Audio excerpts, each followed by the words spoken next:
Isa sa kinalakihan nating inumin sa umaga man o bago matulog sa gabi, mainit man o may yelo, ang inuming mayaman sa calcium na pampatibay ng buto, ang gatas.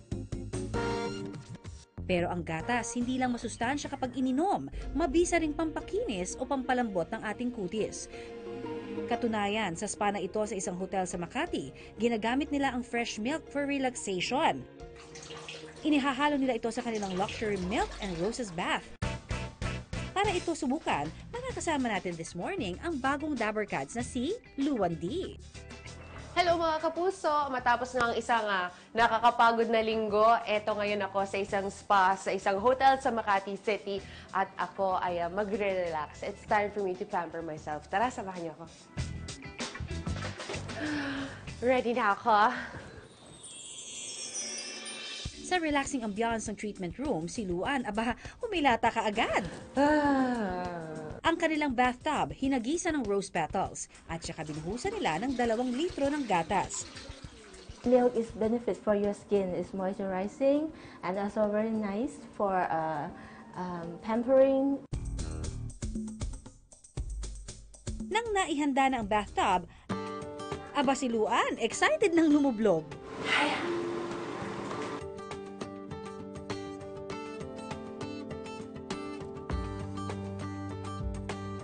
Kinaskas pa ang rose metal sa kanyang skin na bukod sa may floral scent, mabisa rin daw skin moisturizer.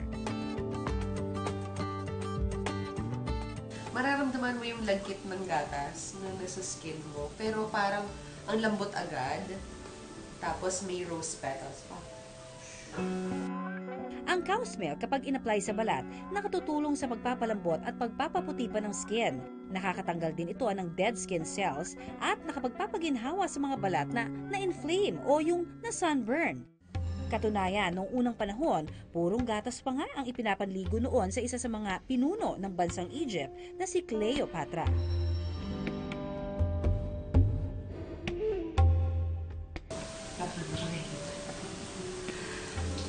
Manang, pakidagdagan ng gatas ka.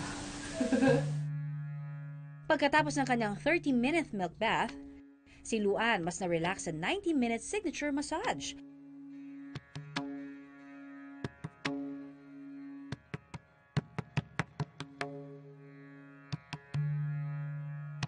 Ang luxury experience na ito nagkakahalaga ng 4,200 pesos.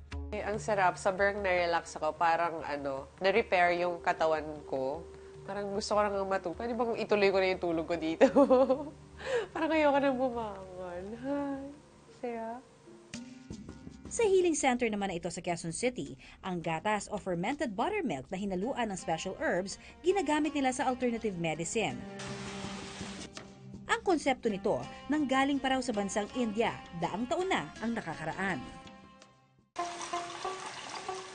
Sa pamamagitan ng tinatawag nilang takradhara o sistema ng pagbuhos ng buttermilk sa vital points sa ulo at noo, di umano naiibsan ang stress ng pasyente at nagagamot ang insomnia o problema sa pagtulog. So this is state of mind. The treatment is through mind, because these are the mental problems. So we have to heal those problems through mind. Stress is a main factor. So we can see that the people who are having more stress, they can be aggravated or they will lead to these kinds of imbalances in the mind. So buttermilk is really cooling.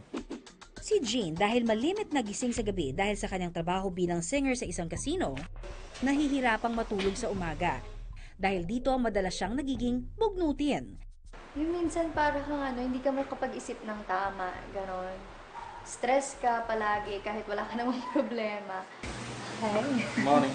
Good morning. Isinama namin siya sa Shanti Ayurveda para subukan ang takradhara. I sleep for 4 a.m. maybe 4 to 6, 4 to 7 a.m. Okay. So you take any medication before for this condition? No.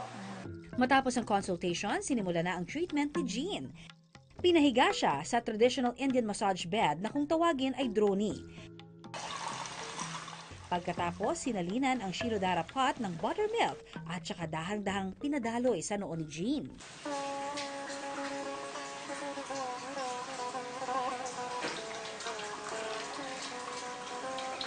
So usually after 1 hour of treatment, we should dispose the buttermilk. We cannot be recycling.